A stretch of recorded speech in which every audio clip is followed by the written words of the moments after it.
untuk menjaga kesehatan kita. Silahkan waktunya saya berikan sepenuhnya kepada Ustaz Zaidul Akbar. Nanti setelah pemaparan dari Ustaz, kita akan berikan sedikit sesi tanya jawab ya Ustaz. Teman-teman bisa mengetik pertanyaannya melalui kolom chat, nanti akan kami bacakan. Silahkan Ustaz. Baik, auzubillahi minasyaitonirrajim. Bismillahirrahmanirrahim. Assalamualaikum warahmatullahi wabarakatuh. Alhamdulillah. Wassalatu wassalamu ala Rasulillah wa ba'd. Asyhadu an la ilaha illallah wahdahu la syarika lahu wa asyhadu anna Muhammadan abduhu wa rasuluhu la nabiyya ba'da. Qala Allah ta'ala fil Qur'anil Karim, auzubillahi minasyaitonir rajim.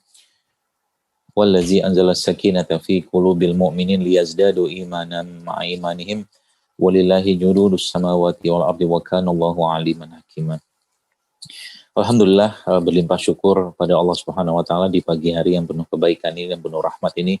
Allah mudahkan kita untuk berada dalam majelis ilmu ini dan mudah-mudahan tidak mengurangi semangat kita semua dan tentunya dalam rangka menguatkan iman kita dan juga raga kita ini untuk lebih baik lagi ke depannya. Dan jazakumullah khair atas undangan dari teman-teman ACT atau mungkin Huraiyah project atau community ini yang pagi ini mengundang saya hadir di sini. Baik, Bapak Ibu sekalian, bicara tentang tubuh kita ya secara umum ya, bahwa manusia itu tidak lepas ya, atau mungkin satu bagian dari tubuh manusia atau satu bagian itu terhubung dengan bagian yang lain. Itu sebabnya kita dalam Islam mengenal ada nafsu ya, ada jiwa ya, kemudian ada tubuh juga ya di sana, yang semuanya itu saling berhubungan dan terkait satu dengan yang lainnya.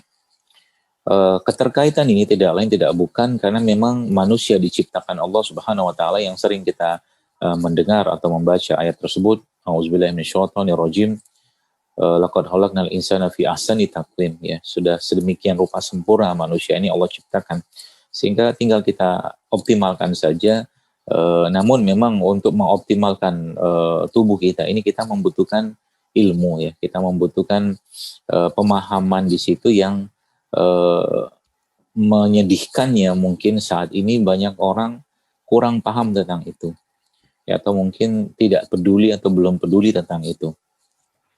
Saya barusan kemarin hari ini atau kemarin ya, itu subhanallah mendapatkan ya konsul lah ya, dari seorang teman sahabat saya juga tentang bagaimana kejadian ya pada seorang yang usianya masih sangat muda ya, yang usianya sekitar 15 tahun ya.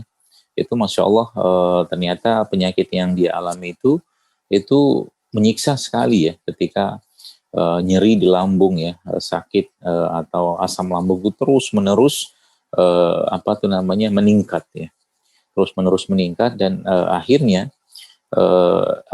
berbagai macam tentunya pengobatan yang dikerjakan sebagai bentuk ikhtiar beliau ya, itu beliau kerjakan dan belum ketemu solusinya ya. Itu ada juga kemarin ada seorang yang juga ya menyampaikan pada saya, umur 25 tahun itu sudah terkena stroke ya. Nah, ini yang mungkin perlu kita pahami Bapak Ibu sekalian ya. Kenapa saya katakan ini penting dan perlu kita cermati, karena memang kita punya cita-cita besar ya. ACT mungkin juga punya cita-cita besar. Atau mungkin Bapak Ibu sekalian juga punya cita-cita besar. Namun jangan sampai cita-cita besar tersebut atau impian harapan besar tersebut menjadi hanya sekedar catatan dan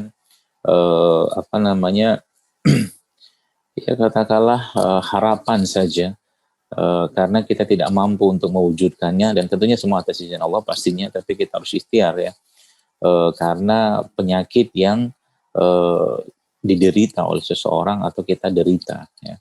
Yang penyakit tersebut juga bermula atau berawal dari kelakuan kita sendiri ya. Kita tahu bahwa dalam Islam panglima dari tubuh ini adalah hati ya, atau kolbu ya. Kolbu adalah panglimanya atau rajanya, dan tubuh kita atau raga kita ini hanyalah sekedar tentaranya ya. Ini yang kita di situ mungkin perlu sejenak merenung ya, makanya kalau kita lihat kita mungkin pada tahapan meninggalkan sesuatu yang haram ya, baik di sisi harta atau makanan atau apa, insya Allah kita sudah mampu lah ya. Nah, makanya Allah tantang lagi dengan meningkatkan iman kita dengan meninggalkan sesuatu yang halal. Ya, meninggalkan sesuatu yang halal itu apa tuh namanya, enak nggak? Nggak enak loh. Artinya Anda maaf atau kita diberi diberi makanan yang halal ya, tapi kita tidak memakannya ya. Nah, itulah yang kita kenal dengan puasa. Jadi kalau kita bicara tentang iman ya, kalau kita bicara tentang iman, maka kata kuncinya apa? Apa yang menyenangkan hawa nafsu itu tidak disukai iman sebenarnya. Karena iman tuh membutuhkan, atau iman tuh punya standar sendiri ya. Iman tuh punya standar sendiri ya. Bahkan makan saja ya, sebenarnya kalau kita bicara makan ya, bahkan makan yang halal sekalipun ya, sebenarnya tidak terlalu tanda kutip kita butuhkan. Karena memang untuk mendapatkan atau merasakan sensasi iman yang baik, sensasi iman yang kita sering dengar ayatnya allazina tatma'innu qulubuhum bizikrillah, hati yang bergetar itu tidak memerlukan makanan yang banyak. Apa buktinya? Teman-teman sekalian, cobalah Anda makan yang banyak ya. Ini mungkin iseng-iseng saja ya, semacam perumpamaan lah ya. Anda atau seorang makan yang banyak, sesuka dia sampai kenyang betul-betul. Lalu dia sholat, ya kira-kira bisa nggak sholatnya khusyuk? Bisakah sholatnya dia bisa mendapatkan vibrasi getaran dengan sholat yang tadi? Bisakah katakanlah dia merasakan kenikmatan dalam sholat tadi? Atau katakanlah misalkan dia setelah makan yang banyak sampai akhirnya dia kenyang, tadi dia membaca Quran. Mampukah dia merasakan ketenangan, atau mungkin mampukah dia merasakan kenikmatan dalam membaca Quran dalam keadaan perut yang kenyang? Saya rasa nggak mungkin gitu kan. Bahkan kita justru malah merasakan doa-doa kita, ibadah kita, justru malah itu merasa ada getarannya itu justru malah dalam keadaan perut yang kosong, seperti dalam keadaan berpuasa. Ini kan salah satu tanda bahwa Masya Allah ya, iman kita itu justru malah sangat-sangat memerlukan kesederhanaan atau kezuhudan. Ya. Maka jadi kalau kita bicara pada pada kajian kita kali ini ya, bagaimana kita mencegah penyakit dengan iman ya, dengan meningkatkan iman dan imun segala macam seperti tujuh kita hari, maka kata kuncinya apa? Kalau kita bicara tentang iman ya, maka tinggalkanlah semua sesuatu yang tidak bermanfaat untuk iman atau mungkin justru malah melemahkan iman. Nah, itu kata kuncinya. Jadi kalau mau iman itu naik, kerjakan apa yang iman sukai. Kerjakan apa yang iman sukai, tinggalkan apa yang nafsu kita perintahkan. Itu kata kuncinya. Artinya apa? Di sini kita memerlukan ya. Kita memerlukan atau pemaksaan diri ya. Pemaksaan diri untuk mampu melakukan itu ya. Gak ada orang yang mau katakanlah ya, ini kita bicara normal atau regulernya gitu kan, nggak ada orang yang pengen lagi asik-asik tidur tiba-tiba dia harus bangun tengah malam misalkan untuk dia melakukan sholat tahajud. Ya kalau manusiawinya, maka kalau kita bicara manusiawinya di luar bicara imannya, maka orang itu akan lebih memilih tidur. Tapi karena apa dia bisa melakukan itu? Karena dia sudah merasakan kenikmatan dalam melakukan sholat malam tadi. Ya. Orang lebih senang untuk milih mungkin kumpul sama teman-teman. Ya, ini bicara manusia secara umum ya. Ngobrol sama teman, ketemu keluarga, bla bla bla segala macam, daripada misalkan membaca Al-Quran dan menikmati bacaan Al-Quran. Ya. Jadi yang tidak disukai oleh hawa nafsu itulah yang kita kerjakan untuk kita meningkatkan keimanan kita atau merasakan getaran-getaran hati kita yang lebih baik. Dan kata kunci utamanya adalah sering saya sampaikan juga bahwa bagi seorang mukmin, iman itu adalah imunitasnya dia. Jadi bagi seorang mukmin, iman itu adalah imunitasnya dia. Ya, benteng iman itu ya dengan iman itu terbangun dengan ilmu. Ya.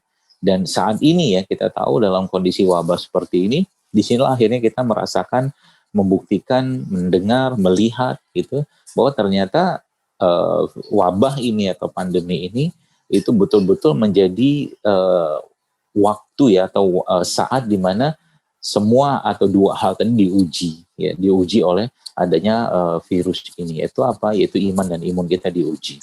Ya, banyak orang yang saya lihat subhanallah sudah ngaji sekian lama gitu ya. Sudah begitu banyak kitab-kitab dia mungkin ikut kajian, kitab-kitab berkaitan dengan kitab tawakal, mungkin ikhtiar apa segala macam tauhid, tapi ketika datang ujian ini malah justru isi dari kitab-kitab tadi tidak terpakai, yang ada hanya ketakutan, kecemasan, parno apa segala macam. Ini kan bukti ya. Sehingga tadi ya, jadi kalau kita sekarang mau memperbaiki itu semua, maka mulailah melakukan apa yang iman itu sukai. Mulailah melakukan apa yang iman itu katakanlah arahkan. Mulailah lakukan apa yang iman itu inginkan kita lakukan pada waktu-waktu tertentu. Ya, dan Allah sudah menitipkan itu. Kita sudah tahu bahwa semua manusia ya, bahkan bukan hanya Muslim ya, itu sudah diberikan bekal itu oleh Allah, bekal ketauhidan, bekal akidah, yang di situ kita sering mendengar ayat tersebut, alastu birabbikum, ketika kita masih dalam perut ibu kita, Allah bertanya pada kita, lalu kita menjawab qaulu bala syahidna. Betul ya Allah, engkau adalah Tuhan kami.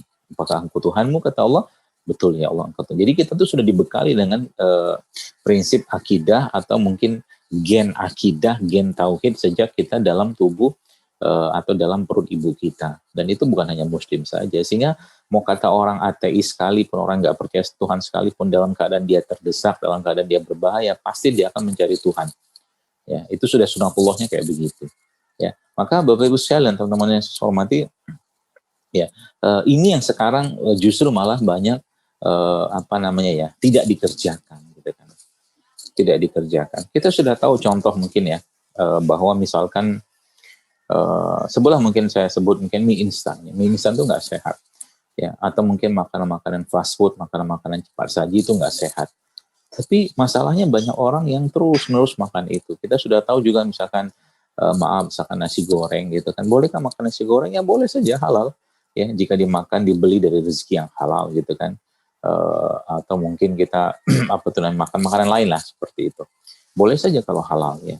Cuma masalahnya apakah itu yang diinginkan oleh tubuh kita atau itu cuma sekedar nafsu dari lidah kita ingin memakannya karena kebiasaan yang sudah mendarah daging dalam tubuh kita. Ini pertanyaannya. Ya.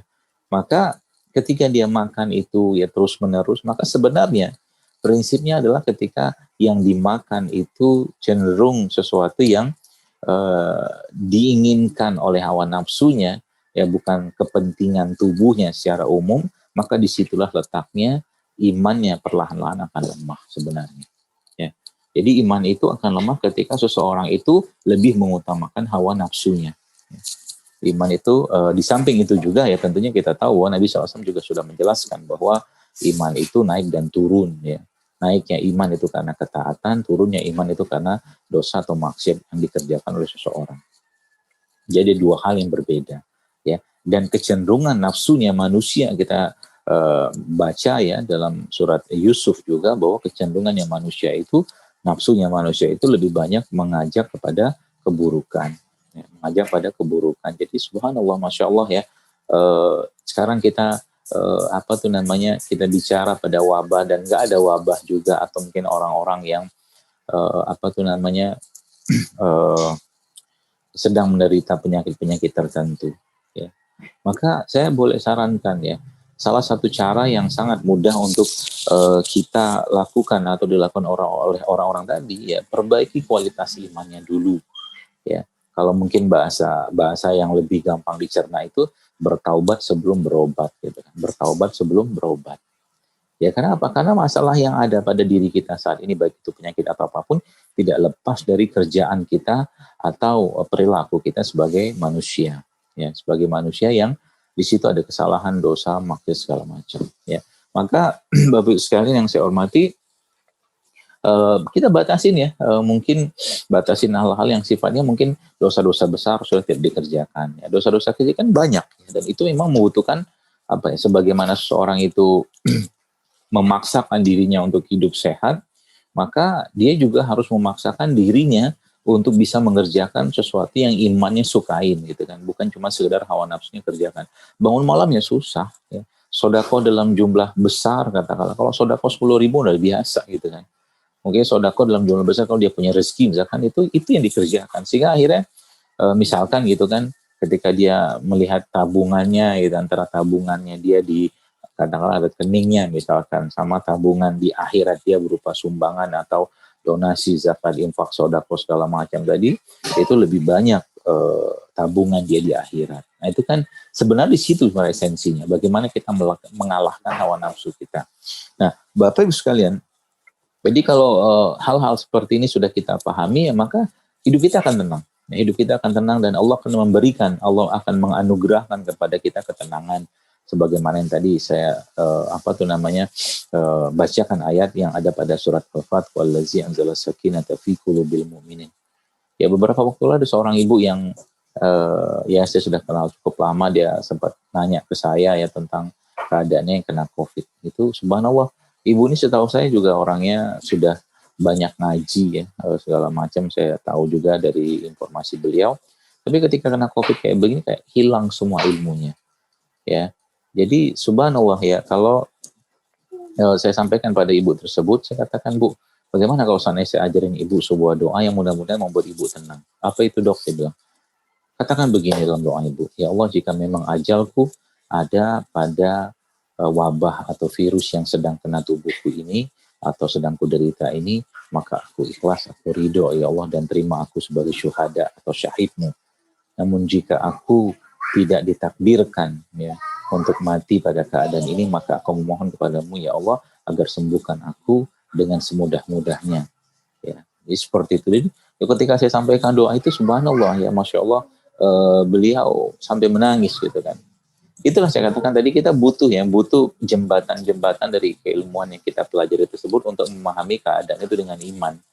Ya, dan tentunya lagi pada saat-saat ujian, saat lagi beri cobaan oleh Allah, jangan lagi lakukan hal-hal yang justru malah melemahkan iman kita.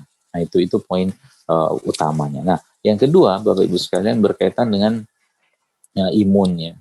Ya, jadi tubuh kita ini sebenarnya lagi saya sampaikan ya, sudah sangat-sangat sempurna. Cuman manusia sendiri yang jahil gitu kan, jahil ya, nggak tahu, akhirnya banyak sekali atau tubuh tersebut jadi gampang sakit, dan ketika sakit itu sudah tiba, itu sebenarnya sudah diawali dulu dengan keluhan-keluhan, tapi keluhan-keluhan dan sakit tadi itu bukannya justru dicari akar masalahnya apa, tapi justru malah yang diobatin itu keluhan yang tampak gitu kan.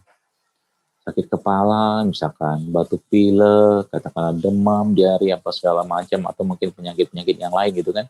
Itu jadi kayak gitu kan, jadi kayak ajang dia untuk mengkonsumsi berbagai macam obat atau herbal tanpa mengerti filosofi dari tubuh atau bagaimana keholistikan tubuhnya ya.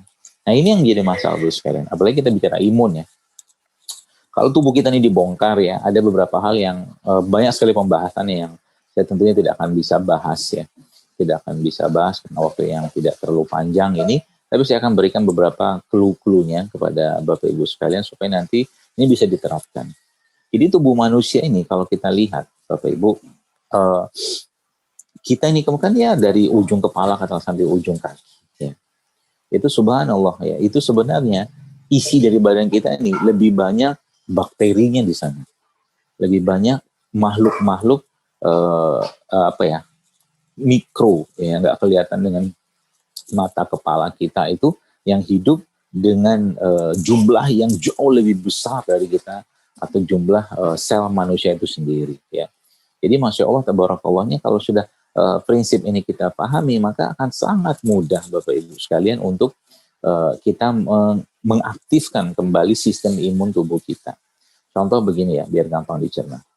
Di kulit kita ya, kulit saya, kulit Bapak Ibu sekalian, ada bakteri di sini. Di tangan saya ini ada bakteri.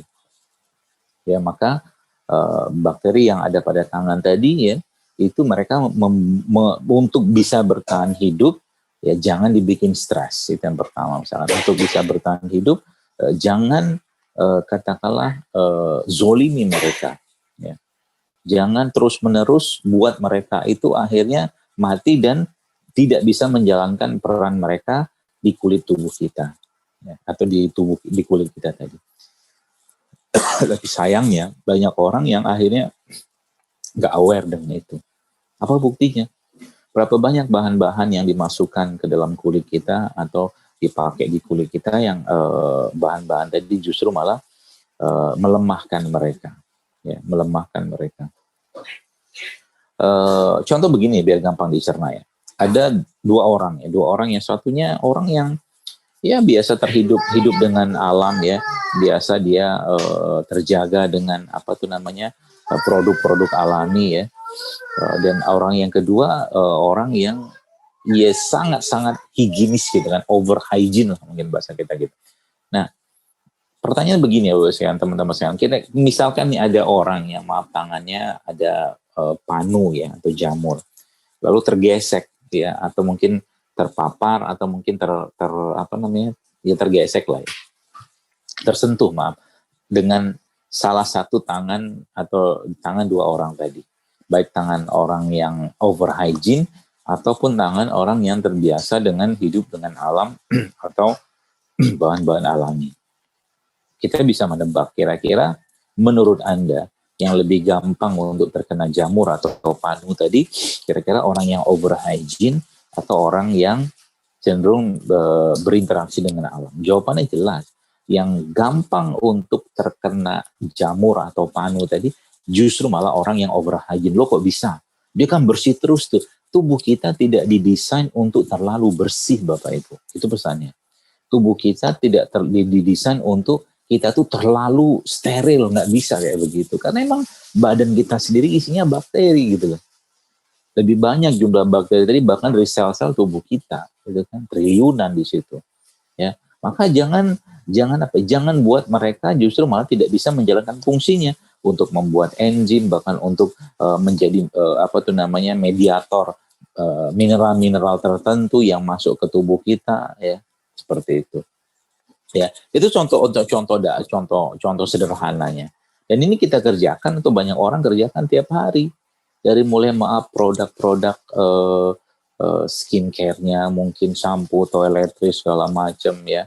Itu semua sifatnya justru malah melemahkan mereka. Ya, jadi di sini sebenarnya kita membutuhkan apa namanya? Kita lebih akrab dengan mereka, ya, lebih tidak banyak memusuhi mereka dan menjaga mereka tetap stabil gitu kan, karena emang apa tuh namanya mereka itu yang menjaga keseimbangan tubuh kita ya, tentunya atas izin Allah dan ciptaan Allah ya. Nah itu yang pertama. Dan yang kedua Bapak-Ibu sekalian, kalau Anda lihat tubuh manusia ya, mungkin ibarat kata gini lah, ini ada kepala ya, ini ada perut. Jadi saya membayangkan itu, ini ibarat kata kepala saya nih, ini perutnya misalkan ya. Maka subhanallah Bapak Ibu sekalian, perut ini kayak akarnya gitu kan. Kepala ini ibarat kata kayak pohonnya. Batang itu ya pohon lah ya. Pohon itu ada daun apa segala macam. Maka tampilan atau tampakkan wajah kita ini, tampilan wajah kita ini tergantung dari apa yang diserap oleh pohon tadi gitu. Ya, terutama akarnya. Ya, jadi akarnya tadi kan, jadi kalau kita membayangkan pohon gitu kan, ada di atasnya ada ranting, daun, buah segala macam. Nah kan yang memberikan apa tuh namanya nutrisi pada daun, buah segala macam ini kan akar. Ya akar yang menyerap saripati tanah. Misalkan kalau kita bicara pohonnya sama kayak tubuh manusia. Ya, tubuh manusia atau kita ini Bapak Ibu sekalian itu sebenarnya kalau mau dapat buah yang ranum, buah yang manis, buah yang bagus, daun yang cakep, ranting yang kokoh segala macam, maka akarnya perlu diperbaiki. Nah, dan ternyata memang, Masya Allah, sistem ya kekebalan tubuh kita atau sistem imun kita itu ya juga tergantung dari apa yang diserap oleh perut kita atau pencernaan kita. Jadi nggak cukup cuman you are what you eat, tapi you are what you eat and what you absorb, gitu kan, apa yang Anda makan dan Anda serap. Dan itu memang tugasnya atau peran itu ada pada pencernaan, ya, sehingga kita tahu bahwa sistem imunitas atau sistem kekebalan tubuh kita ini ya bisa dikatakan 80% itu ada pada pencernaan. Nah, sekarang gimana mau mendapatkan imunitas yang baik? Ya, apalagi kalau kita bicara tentang hubungan antara perut dan otak. Jadi perut dan otak itu dia berkomunikasi terus-menerus ya, dengan mediator-mediator kimiawi yang masuk dalam tubuh kita dengan saraf ya, seperti itulah. Maka ketika yang masuk ke perut itu tidak bagus, tidak baik, maka otaknya pun akan konslet. Jadi kalau Anda iseng-iseng ya, coba ya tanya ya. Kalau Bapak Ibu misalkan ketemu dengan orang yang baperan terus ya, kemudian moodnya berantakan gitu kan. Nah, coba dicek nih kira-kira yang masuk ke perut dia apa. Di samping memang yang masuk ke perut dia apa, yang kedua adalah apa yang dia lihat, apa yang dia dengar, rasakan tiap hari. Karena itu akan berpengaruh ke moodnya dia, sehingga nanti akan diproduksi mediator-mediator kimiawi berupa hormon yang itu juga bergantung dari apa yang dia lihat. Yang tubuh kita itu ya memang sangat-sangat sensitif. Anda tidak akan bisa makan makanan yang lezat, yang enak, yang sehat sekalipun ketika maaf di depan Anda menyaksikan kecelakaan yang tragis misalkan, nggak bisa ya, nggak bisa. Jadi makanya saya katakan tadi ya, itu imannya jaga, hatinya jaga, kolbunya dijaga, jiwanya dijaga, nafsunya terkendalikan ya, baru nanti si raga ini atau imunitas tubuh kita ini akan kuat ya. Nah, kembali ke pembahasan tentang imunitas atau perut sebagai gudangnya sel-sel imun tubuh kita ya. Lagi-lagi saya sampaikan bahwa ya tadi kalau perutnya terjaga dengan baik Bapak Ibu sekalian, maka otomatis imunitas akan terjaga dan otak juga akan mendapatkan neurotransmitter yang bagus ya, moodnya akan baik juga ya, kecerdasannya juga akan meningkat ya. Kemudian ya secara umum ya tubuhnya akan terjaga imunitasnya. Ini yang sekarang kita kurang. Jadi gampangnya gini aja deh kalau kita lihat ya, atau mungkin saya kasih contoh gini lah. Satu piring misalkan nasi goreng ya, nasi goreng di situ maaf ada gorengannya, ada kerupuknya ya misalkan.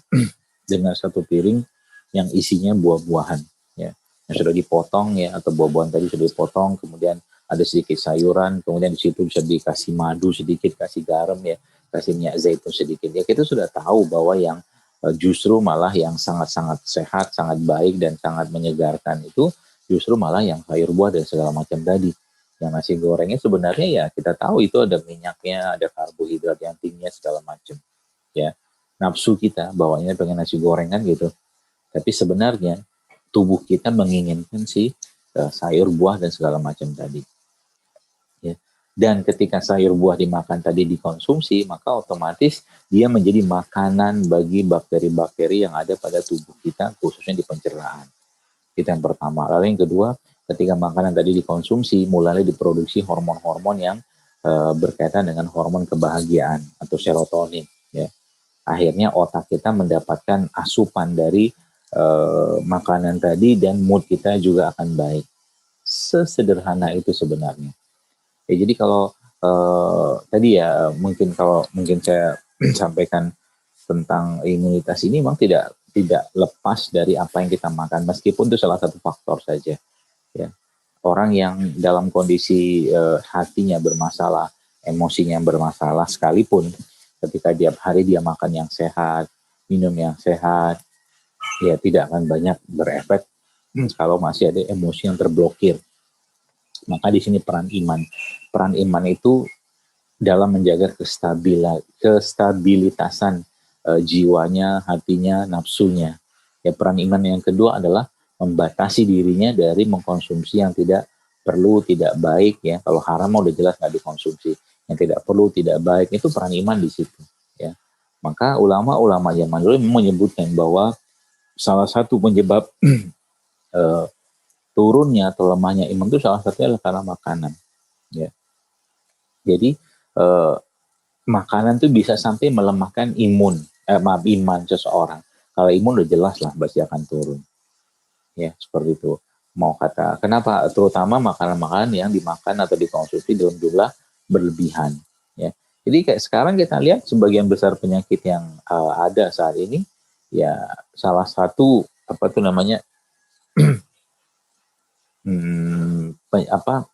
pemicunya adalah terlalu berlebihannya dalam urusan makanan. Ya, ini yang kita perlu katakanlah kampanyekan ya dulu sekalian. Ya, sayang nanti generasi ke depan kalau ini tidak disampaikan kepada mereka, akhirnya masa-masa tua mereka hanyalah masa di mana mereka menuai penyakit dari kebiasaan hidup mereka waktu masih muda. Ya, demikian juga di zaman sekarang ini kita tahu ya bahwa betapa berlimpahnya makanan-makanan cepat saji, makanan-makanan olahan, makanan-makanan kemasan, gula pasir di mana-mana dalam berbagai macam produk ya. Akhirnya imunitas ya seseorang atau manusia-manusia sekarang ini cenderung lemah. Ya tadi ya, kalau imunitas sudah lemah biasanya juga akan lemah ya, imannya juga akan lemah, dan itu akarnya akan dari iman dulu. Makanya orang-orang beriman itu lebih menjaga imannya daripada apapun.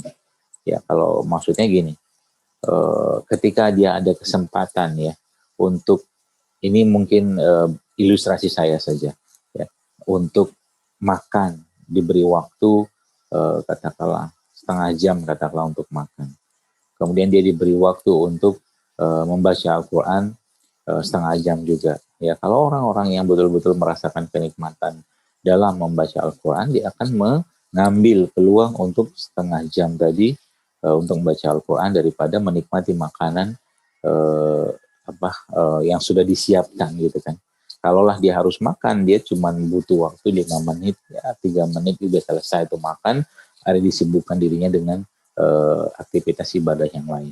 Ini yang betul ya. Jadi kenikmatan dalam ibadah yang kita kerjakan itu banyak orang yang tidak rasakan ya, sehingga akhirnya salah satu pelampiasannya itu adalah dengan cara makan atau ya banyak berlebihan dalam urusan makanan ya.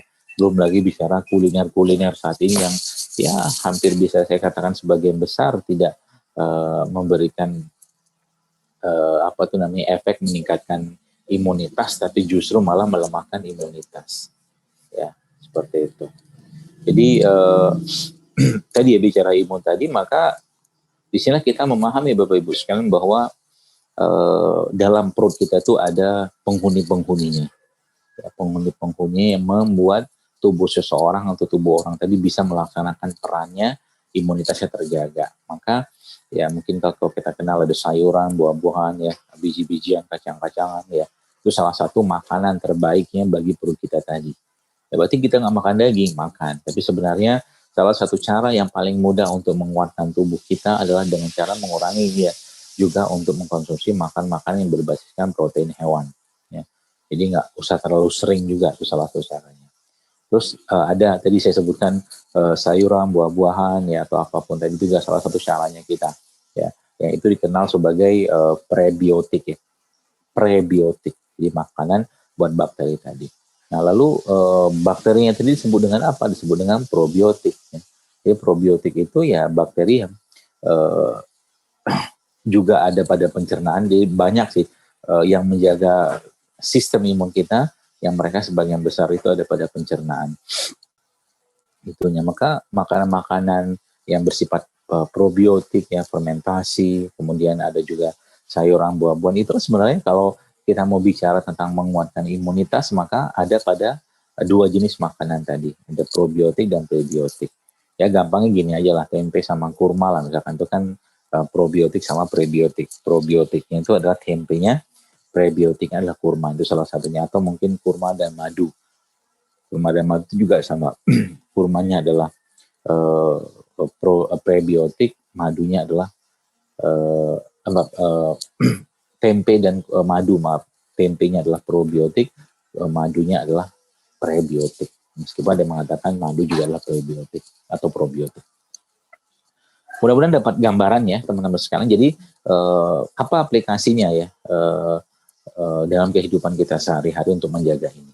Yaitu tadi ya, mulailah untuk lebih banyak lagi memberikan makanan ke akar tubuh kita yang ada pada perut ya. Kita tadi dengan makanan-makanan yang alami, makanan-makanan yang tidak banyak mengandung bahan-bahan kimia, tidak banyak pengolahan ya, yang itu semua insya Allah akan menguatkan imunitas kita, karena tadi ya 80% sistem kekebalan tubuh kita itu diproduksinya atau sel-selnya itu diproduksinya di pencernaan. Mudah-mudahan demikian ya, bisa dipahami, dan sebenarnya pengubahan atau kita mengubah pola makan yang benar saja itu sudah sangat-sangat banyak efeknya ke tubuh kita dalam memperbaiki penyakit, bahkan menghilangkan keluhan-keluhan Itu sudah saya dapatkan di berbagai testimoni lah gitu kan, yang sangat banyak yang ternyata ketika mereka memperbaiki pola makan mereka, itu penyakit-penyakit dalam tubuhnya tuh satu persatu perlahan-lahan mulai hilang dengan sendirinya, karena tubuh juga kembali normal ya. Jadi seperti itu. Wallahu a'lam bishawab. Masih ada waktu mungkin beberapa menit ke depan. Kalau ada yang mau bertanya, saya persilahkan dan saya kembalikan lagi kepada moderator. Assalamualaikum warahmatullahi wabarakatuh. Waalaikumsalam warahmatullahi wabarakatuh. Jazakallah khair Ustadz Dr. Zaidul Akbar untuk pemaparannya. Sangat menarik sekali ya sahabat dermawan. Kunci di akhir yang disampaikan oleh Dr. Zaidul Akbar adalah sebenarnya apa yang kita asup atau apa yang kita makan itu betul-betul sangat mempengaruhi dari tubuh kita sendiri. Sejujurnya nih dok, saya juga merasakan ya dok. Jadi selama 1 tahun terakhir memang saya mengikuti saran dari dokter gitu ya. Jadi saya coba pola makan itu benar-benar diubah nih dok, mulai dari bangun pagi gitu sampai tidur gitu ya. Itu memang 1 minggu aja sahabat dermawan saya coba seperti itu memang benar-benar tubuh itu jauh lebih segar, nggak ngantuan, nggak pegel-pegel, nggak capek gitu ya. Jadi kita tuh emang lebih enak gitu. Saya setuju banget dengan apa yang disampaikan oleh Dr. Zaidul Akbar. Nah ini memang harus dicoba. Nah untuk teman-teman yang ingin bertanya, saya persilahkan di kolom chat. Ini ada pertanyaan pertama dok dari Mbak Eka. Beliau katanya ini penting pertanyaannya. Ustadz mau bertanya, bedanya bajakah kalalawit dengan bajakah tampala apa ya dok? Ini saya nggak ngerti juga nih dok apa. Jawabannya wallahu alam. Saya juga nggak tahu. Jadi baik Kak Soraya, ini jawabannya dari Ustadz adalah wallahu alam katanya. Jadi belum ada jawaban yang ini ya dok ya. Jadi gini, bedanya apa? Bajakah ini apa sih dok? Bajakah itu sebenarnya kayu sih, jenis kayu yang memang kita tahu ya agak booming belakangan ini karena memang katanya diketahui mengandung senyawa anti kanker.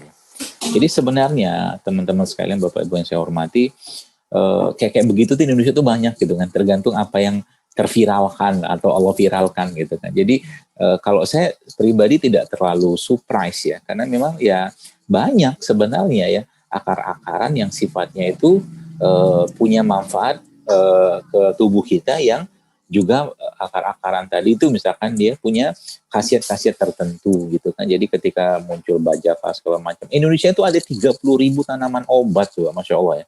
30.000 tuh bukan jumlah yang sedikit loh. Apalagi itu dikombinasikan. Jadi ketika kayu bajaka ini muncul ya saya ya bukan ya Masya Allah, Alhamdulillah, Allahu Akbar ya, Rabbana ma khalaqta hadza batila ya. Tapi tidak terlalu surprise ya, karena akan redup juga nanti ya. Akan redup juga nanti ketika ya sebenarnya ya kayak gitu tuh banyak gitu kan. Tinggal kita memanfaatkan. Contoh begini aja, mengkudu misalkan. Mengkudu tuh sebenarnya punya anti kanker loh. Di depan rumah banyak orang sekarang kan ada beberapa yang punya pohon mengkudu. Akarnya mengkudu tuh bisa dipakai sebagai anti kanker juga sebenarnya.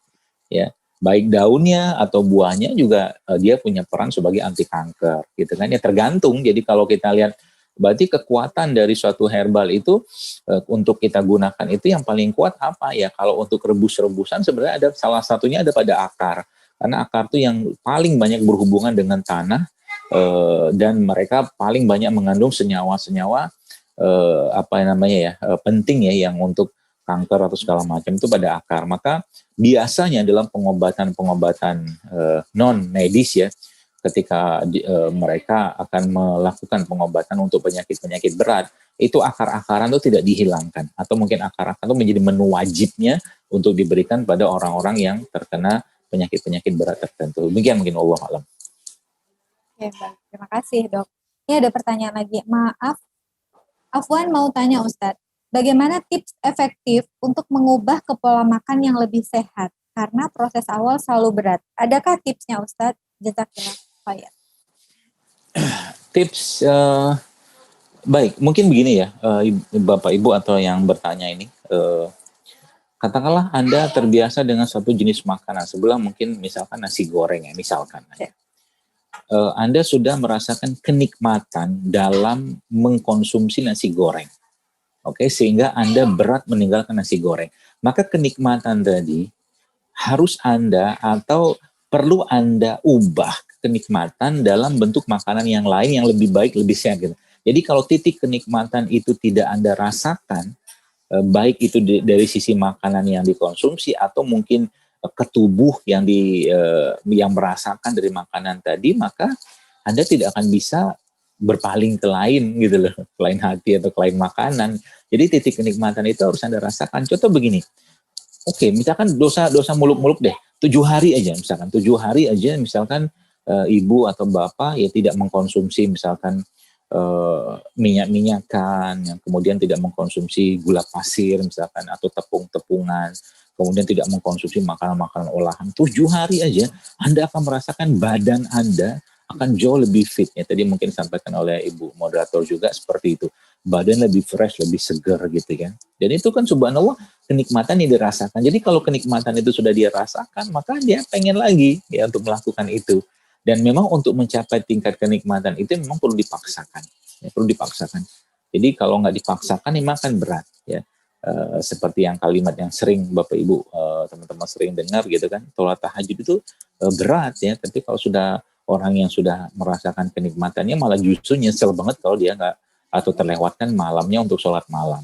Tapi kalau seseorang tidak memaksakan sholat malam, maka sampai mati juga dia tidak akan bisa sholat tahajud. Ya. Sama juga dengan hidup sehat, mirip-mirip gitulah. Kalau dia tidak memaksakan diri untuk beralih ke yang lebih sehat, dan itu mulai pertama teman-temannya mulai dikurangi yang kebiasaannya itu atau obrolannya tidak sehat, makanan terutama ya, maaf ya. Kemudian cari komunitas-komunitas yang banyak membahas tentang hidup sehat, atau mungkin follow akun-akun yang membuat makanan-makanan itu di Instagram, di apa tuh banyak banget itu. Jadi sehingga akhirnya mata kita tuh melihat sesuatu ya yang baru, yang ternyata asik ya, ternyata enak begitu lah. Akhirnya tergerak kita ya. Akhirnya sudah tergerak itu mulai kita menjalani itu, kita merasakan kenikmatan di situ. Begitu mungkin, Allah malam. Oke, baik, terima kasih Ustadz. Jadi begitu ya, bahwa sebenarnya untuk memulai itu kita harus cari tahu dulu kenikmatan yang bisa kita atau manfaat yang bisa kita dapatkan untuk diri kita itu apa, gitu ya Ustadz ya. Nah jadi satu, yang kedua ini memang benar juga Ustadz, bahwa lingkungan itu benar-benar mempengaruhi. Nah ini untuk konsistenitas kita dalam hidup untuk lebih sehat gitu. Saya merasakan. Jadi kalau seandainya kita itu bergabung dengan lingkungan yang kemana-mana jalan terus makannya nggak sehat, pasti kita susah untuk melawan. Tapi kalau misalnya lingkungan kita juga teman-teman yang kita ikutin itu dia hidupnya sehat, yuk makannya buah aja, kita pasti bisa konsisten. Nah itu juga menjadi salah satu salah satu yang mempengaruhi kita ya untuk tetap bisa istiqomah lah gitu ya mungkin Ustadz ya, untuk istiqomah mencoba makan makanan sehat gitu ya, pola hidup yang baik gitu ya Dok. Oke Dok, ini ada pertanyaan lagi. Beliau tadi mana ya? Ini dari Mbak Windy. Assalamualaikum, izin bertanya Ustadz, apa ramuan yang tepat untuk GERD dan tukak lambung? Beliau dalam kondisi hamil trimester pertama. Ini mungkin sering dialami nih. Baik, yang perlu Bapak Ibu perhatikan ya, bahwa sebenarnya ketika terjadi masalah di lambung atau di usus atau pencernaan, sebenarnya masalah paling utama yang perlu kita hadapi atau mungkin perhatikan atau mungkin kita perbaiki adalah masalah keseimbangan bakteri-bakteri yang ada di sana. Dan keseimbangan bakteri-bakteri tadi itu tidak bisa dibom gitu kan dengan semuanya kita. Mereka harus ditenangkan ya, mereka harus dikuatkan lagi. Nah, untuk kasus seperti ini itu sebenarnya mudah ya. Mulai coba rutin untuk mengkonsumsi air tajin. Tapi air tajinnya saran saya jangan beras yang pestisida ya, jangan beras yang ada logam beratnya, cari beras-beras yang organik atau beras coklat, beras merah atau beras hitam, itu nanti dibikin air tajin. Itu sudah ada postingan cara membuatnya itu di IG saya juga @zaidulakbar sudah ada. Ya, sudah banyak ya biasanya Ustaz ya. Di situ ada, nanti bisa dibuat di sana, diminum air tajin itu 2 kali sehari pagi dan mau tidur ya, mungkin 1 gelas 300 ml lah atau 200-an cc itu cukup insya Allah, dan ditambahkan sedikit dengan madu dan tambahkan sedikit dengan garam di situ. Itu sudah sangat-sangat powerful ya, sudah sangat-sangat membantu. Itu yang pertama. Lalu yang kedua, jahe, serai dan pandan itu salah satu yang kita bisa pakai untuk memperbaiki keseimbangan asam lambung yang bermasalah. Jadi jahe ambil air panas ya, atau mungkin jahe dipotong, jahe paling sejempol kita, sejempol dewasa, kemudian digeprek kita atau diiris-iris tipis, lalu mungkin serai ya kurang lebih 1 jari telunjuk ya kita ya, kemudian pandan ya mungkin secukupnya lah buat wanginya, itu menenangkan.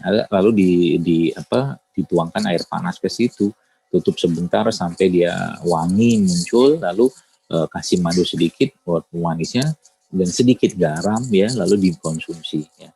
Itu 2 kali sehari juga itu insya Allah akan sangat baik ya. Yang kedua itu. Yang ketiga, jangan lupakan probiotik ya. Probiotik sudah mulai harus dikonsumsi juga. Sekarang udah banyak kok yang teman-teman bisa dapatkan, yaitu perannya adalah mengembalikan lagi keseimbangan bakteri yang ada pada perut kita. Itu insya Allah kan sangat cukup. Dan tentunya hindari makanan-makanan olahan ya, makanan-makanan yang sifatnya itu menguras enzim ya, termasuk kalau nggak perlu makan obat-obatan tertentu, obat-obatan kimia jangan makan ya, karena makanan obat-obatan itu sangat-sangat menguras enzim ya. Dan teman-teman ya untuk memperbaiki itu juga bisa dengan mengkonsumsi kurma ya, madu itu salah satunya juga, atau mungkin ya kayak gamat atau teripang timolak itu juga bisa insya Allah meringankan atau memperbaiki masalah asam lambung. Demikian mungkin Allah.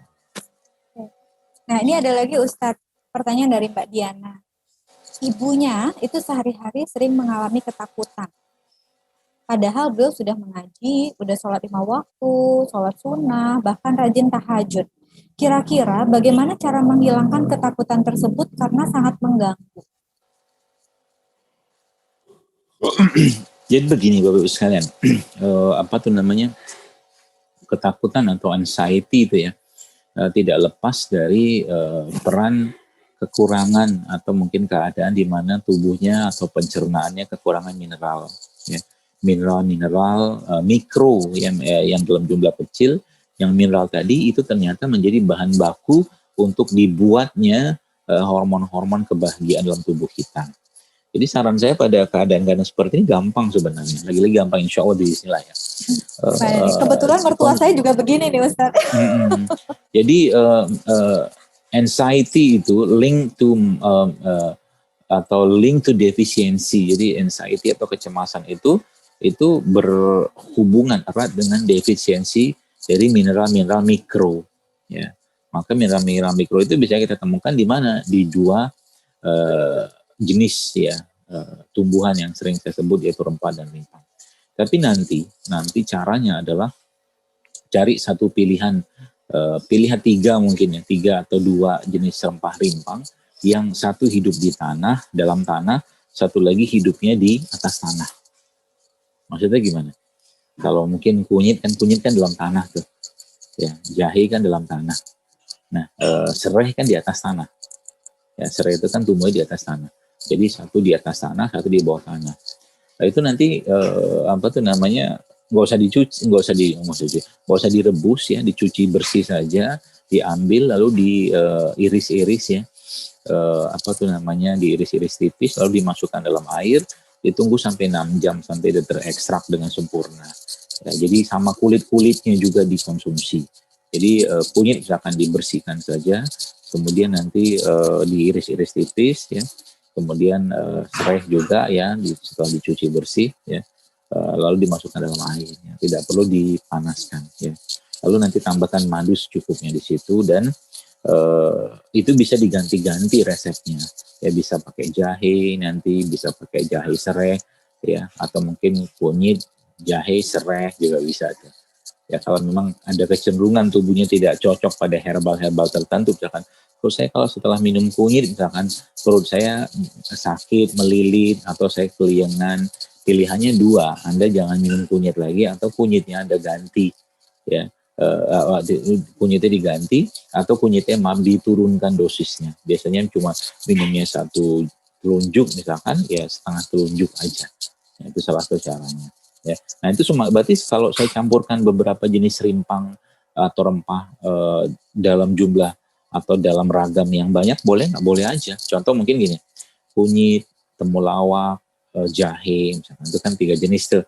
Terus ditambahkan lagi mungkin dengan misalkan tadi ada serai, mungkin Anda tambahkan dengan misalkan kapulaga, misalkan Anda tambahkan dengan misalkan sedikit kayu manis atau cengkeh. Nah, itu juga boleh tuh. Nah, itu mulai dirutinkan saja. Mereka nih Bapak Ibu sekalian punya kemampuan yang spektakuler yang Allah berikan pada mereka yang Masya Allah ya, itu memang mineral yang dihasilkan atau didapatkan itu kecil ya, dikit sekali. Tapi sangat-sangat krusial gitu kan dalam apa tuh namanya memberi manfaat ke tubuh kita. Ya, demikian juga tadi dengan orang-orang yang anxiety ini ya, itu salah satunya juga coba mulai konsumsi mineral-mineral atau makanan-makanan yang tinggi kalsium atau tinggi mineral alkalinya seperti kurma, kacang-kacangan, pistasium itu juga tinggi mineral alkalinya, atau apa tuh namanya mineral seperti kalium, kalsium, magnesium, nah itu juga bisa membantu ya. Kurma ya, kacang-kacangan itu juga bisa. Samping itu ya tadi jangan lupakan probiotik ya. Mulai rutin kan minum probiotik yang bisa dicampurkan ke rempah atau rimpang tadi, atau Anda langsung minum sendiri saja boleh. Campurkan air, campurkan madu, itu insya Allah juga akan sangat membantu.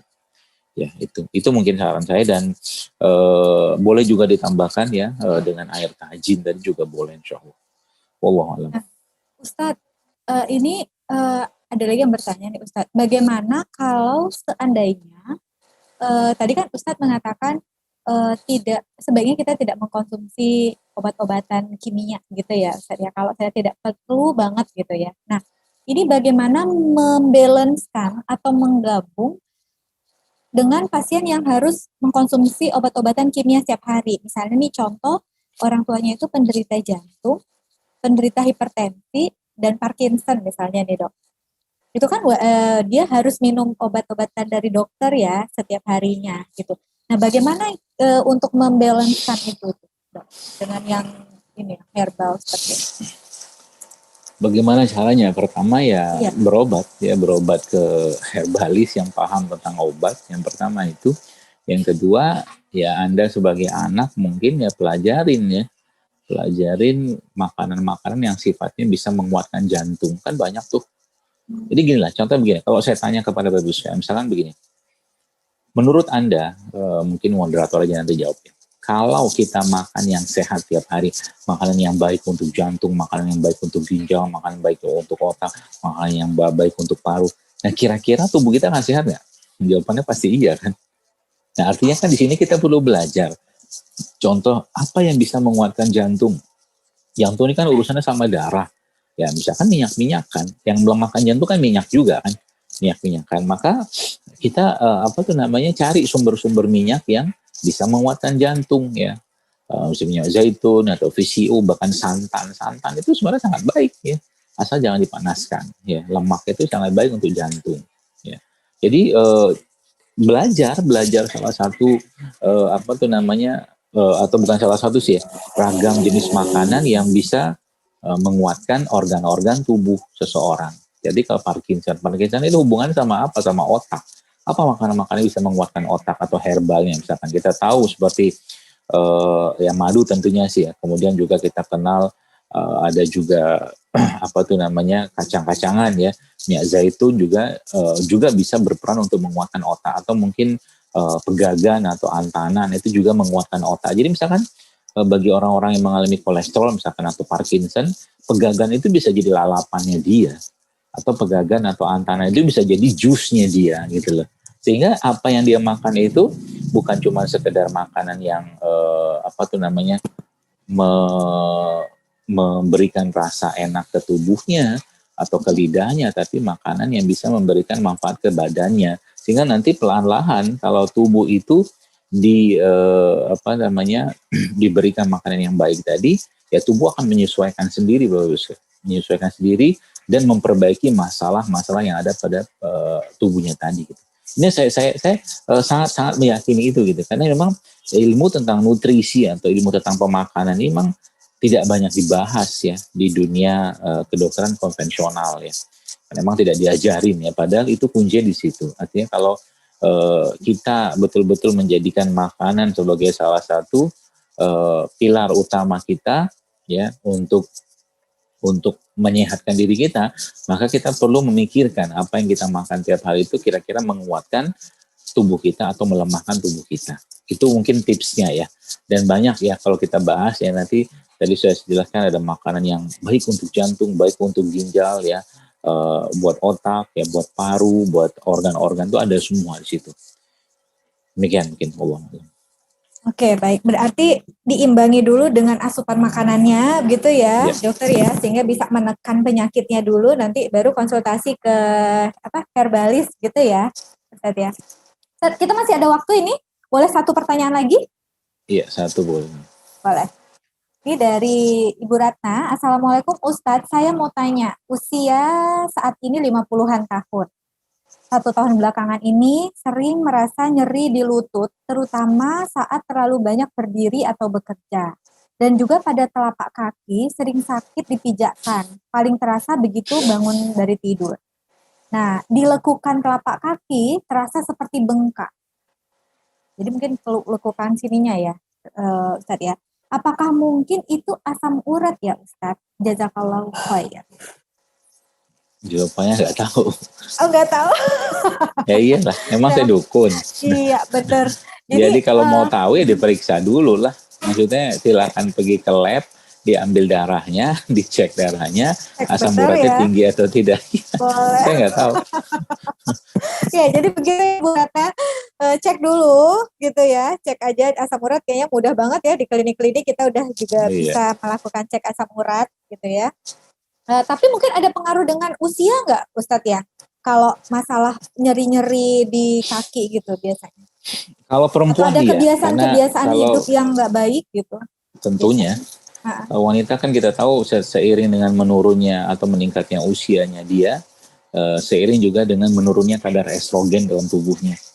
Estrogen itu salah satu hormon yang menguatkan tulang ya, dan juga menjaga elastisitas tulang dan pembuluh darah. Pada wanita-wanita yang kekurangan estrogen, maka yang keluhannya kayak begitu. Pertanyaannya estrogennya itu menurun atau mungkin berkurang drastis atau tidak gitu loh. Artinya di sini sudah mulai harus mengkonsumsi lemak-lemakan yang sifatnya menguatkan hormon ya, seperti minyak zaitun atau VCO, itu juga salah satu yang sangat membantu ya. Kemudian omega 3 atau juga mungkin minuman-minuman atau herbal-herbal yang sifatnya melancarkan peredaran darah ya, yang terutama berbasiskan pada kunyit misalkan. Itu juga bisa. Kemudian cuka-cukaan ya, atau mungkin probiotik ya, seperti itu juga sangat membantu untuk melancarkan peredaran darah ya. Kemudian atau juga mineral-mineral tinggi kalsium ya, kayak gamat atau teripang, itu juga insya Allah akan membantu ya. Jangan lupa juga berjemur ya, dan stop makanan-makanan yang kira-kira bisa melemahkan atau menimbulkan masalah ya. Terutama biasanya tuh yang mengandung atau berbasiskan lemak trans dari minyak-minyakan, biasanya kayak begitu. Jadi minyak-minyakan coba di stop dulu yang berbasiskan minyak ya. Nasi putihnya ganti dengan nasi coklat atau beras coklat ya. Kemudian bahan-bahan berbasiskan terigu ya, juga dikurangi dulu ya, atau bahan-bahan yang sifatnya atau makanan sifatnya kemasan atau udah pabrik ya, itu juga saran saya di stop dulu ya. Demikian mungkin Allah. Oke, baik, mungkin itu dulu, atau kita bisa nanya lagi atau udah dulu nih Ustadz? Udah dulu. Waktunya bagaimana? Udah dulu. Oke. Baik, ini juga waktunya sudah hampir jam 11 ya. Jadi ini masih banyak pertanyaan. Mungkin dari pertanyaan-pertanyaan ini memang banyak yang menanyakan resep-resep. Nah, mungkin bisa saya infokan bahwa sebenarnya kalau untuk mencari resep-resep itu bisa follow saja di akun Instagramnya Ustadz Zaidul Akbar gitu ya, atau cari aja di hashtag resep JSR gitu ya. Atau di buku ini juga bisa. Ini ada buku yang iya benar. Iya. Nanti bukunya mau launching juga nanti tanggal 6 bisa didapatkan juga di penjualnya. Penjualnya. Iya, saya udah PO nih Ustadz. Insya Allah nih udah ada SMS-nya nih, 2 hari lagi Insya Allah udah nyampe. Nah ini penasaran juga dengan isinya. Nah mungkin sahabat dermawan semua nanti bisa PO bukunya, itu banyak sekali sekarang ya, mungkin rekanannya dari Ustadz Zaidul Akbar juga yang sudah membuka PO untuk beberapa resep-resep yang dikumpulkan oleh Ustadz Zaidul Akbar sehingga bisa bermanfaat untuk kita ya, untuk dalam beberapa penyakit lah tentunya. Nah di luar itu juga nanti bisa follow Instagramnya Ustadz Zaidul Akbar untuk bisa mendapatkan informasi terkait tentang jurus dan resep-resep untuk melakukan pola hidup sehat sesuai dengan tuntunan Rasulullah tentunya. Oke, baik Ustadz Dr. Zaidul Akbar, jazakillah khair. Terima kasih untuk informasi dan pemaparannya pada pagi hari ini kepada kami dari sahabat Dermawan ACT dan tentunya sahabat Hurayah Community. Semoga kita bisa bertemu di lain waktu kembali ya Ustadz untuk membahas hal-hal yang berkaitan dengan kesehatan. Jazakillah khair Ustadz. Mungkin di akhir Ustadz bisa memimpin untuk menutup doa kafaratul majlis. Baik Abu sekalian, semoga apa yang kita bahas hari ini menjadi kebaikan, menjadi keberkahan dan juga menjadi amal bagi semua yang menyukseskan atau membantu acara ini, dan semoga Allah sehatkan kita, dan semoga dengan sehatnya kita ini Allah jadikan kita semakin taat kepadanya, dan semoga dengan ketaatan tersebut juga kita nanti akan bertemu dengan Allah, dan semoga di sisa-sisa hidup kita ini kita lebih banyak lagi bisa berbuat kebaikan, menolong orang lain, membantu orang lain ya. Salah satunya juga bisa melalui ACT ini, dan mudah-mudahan Allah terima semua amal ibadah kita, dan semoga Allah wafatkan kita dalam husnul khotimah, dan semoga Allah kumpulkan kita nanti bersama orang-orang kita cintai, bersama Rasulullah SAW di surga firdausnya tanpa hisab dan tanpa azab. Kita tutup dengan doa kafaratul majlis. Subhanakallahumma bihamdika asyhadu an la ilaha illa anta astaghfiruka wa atubu ilaik. Jazakumullah khair. Barakallahu fikum. Assalamualaikum warahmatullahi wabarakatuh.